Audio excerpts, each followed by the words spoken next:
Charlie Kirk on gun violence and school shootings. Here's a direct quote. "I think it's worth to have a cost of, unfortunately, some gun deaths every single year so that we can have the Second Amendment to protect our other God-given rights." A lot of comments on my last post where I was sad about what happened to him, pointing out this quote. And I would like to let you know that I am against gun violence. I'm against political violence. I don't care who it happens to. You can't claim to be anti-gun violence and celebrate him getting killed in the same breath. You just can't. To me, it's black and white. There's no gray area, no middle ground on this. You're either for it or you're against it. And if you try to toe the line in between and say, oh yeah, well, he deserved it because I didn't like what he had to say, how much you want to bet there's people on the other side that don't like what you have to say? You don't like what someone has to say? Then you go ahead and fight them with words.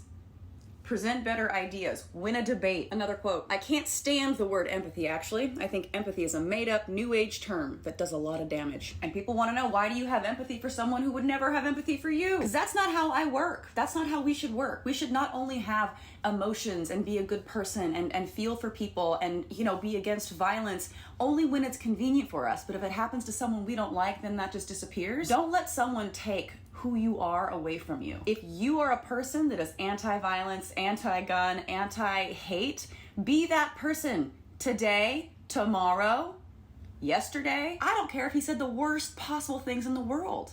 This is still tragic. We have to do better as a society, guys. We cannot let our humanity dissolve because we don't like someone. We can't dehumanize someone so much, even if they were dehumanizing you.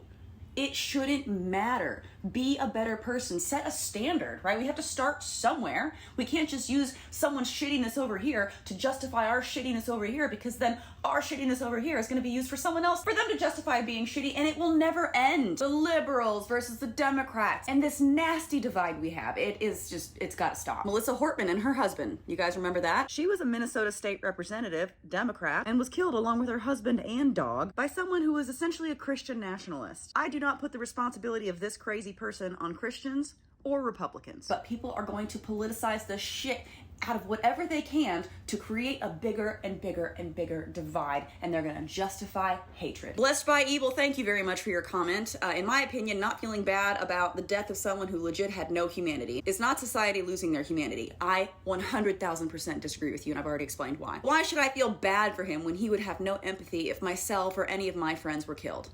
Because we are better than that. And to be mad at me for having the empathy, just glad I know your stance so now I can unfollow. You do that. Peace. Stop spreading hate. Stop being hateful people.